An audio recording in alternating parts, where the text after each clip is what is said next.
비로소 현실을 직시하게 되는 거죠. 현실을 직시하는. 지금까지 한국 사람들이 현실을 피해가지고 저 무릉도원에서 관념적으로 유의하면서 웰빙 생활 지나다가 이제 이 사람들 하는 행동을 보고 아, 요게 현실이구나 라고 깨닫게 될 가능성이 상당히 높죠. 쉽게 말하면 당해봐야 안다는 거죠. 당해봐야 안다. 당해봐야 안다. 문제는 당해봐야 알면은 다행인데 당해봐도 모르면은 이건 하나님도 구제할 수가 없어요. 당해봐도 모른다. 근데 당해봐도 아는데 시간이 너무 걸린다. 이게 10년, 20년 단위로 가면은 되겠습니까? 10년, 20년 단위. 그래서 당해봐도 아는 게 빠르면은 12월 선거에서는 좀 다른 선택을 할 수 있을 것이다.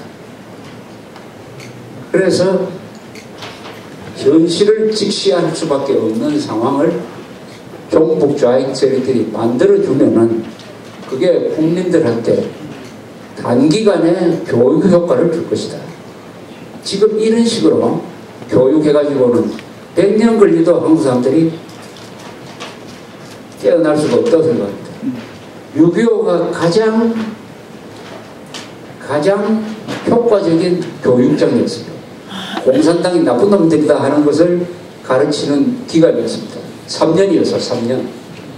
3년 만에 공산당은 나쁜 놈이라는 것을 가르치는데 300만 명이 죽었어요. 피의 대가입니다.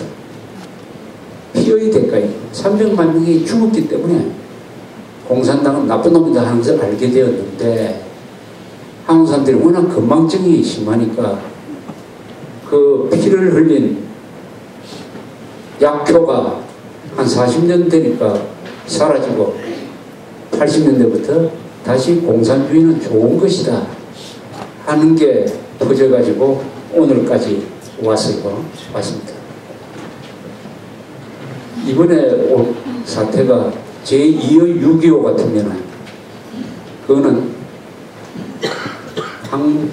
한국 안에서의 좌우 내전에다가 북한까지 끌어들여가 2대1의 구조가 된 거죠. 2대1 되게 됩니다. 2대1. 여기에 성장하는 중국 힘이 뒷받침한다. 한반도에서 중국, 북한 정권, 핵을 가진 북한 정권, 그리고 정권을 잡은 종북세, 이 한편에 서고 정권이 없는 보수 세력과 국군과 저 멀리 있는 미국이 한편 선다. 이렇게 해서 한반도에서 일종의 국제전적인 전쟁 또는 대결이 일어날 가능성이 있는 것입니다. 이번 총선은 국제적인 의미가 또한 강합니다. 지금 한국에서 독도는 일본 땅이라 하면 맞아 죽지만은 이어도는 그 중국 땅이라고 주장하는 놈들이 많아요. 이어도는 그 뭐 섬도 아니고 가지고 괜히 말썽 부려가지고 중국 자극하고 있다고 이런 내국노적인 이야기를 공공연히 하고 있습니다. 종북 세력이. 근데 맞아 죽지 않아요. 중국에 대해서는 우리가 사대주의적으로 좀 굽혀도 괜찮다고 하는 이거 뼛속까지 스며 있는 이 사대주의가 또한 있어요.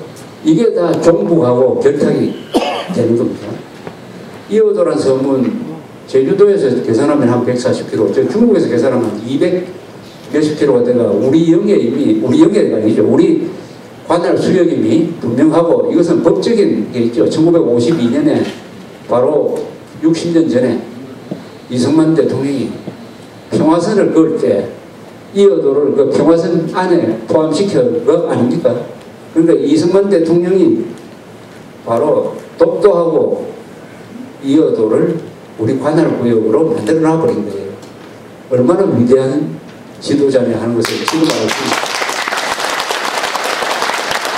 오늘 조선일보 최보식 인터뷰를 보니까 어떤 교수하고 인터뷰했는데 이 사람이 아주 재밌는 이야기 했어요. 조사를 해보니까 그러니까 48년 8월 15일 날 정부 수립한 사흘 뒤에 이승만 대통령이 이렇게 이야기를 했답니다.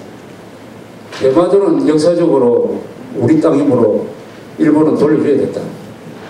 이런 이야기를 했대요. 그 주장에 고고학자들 입장에서는 좀 무리가 있을 거예요.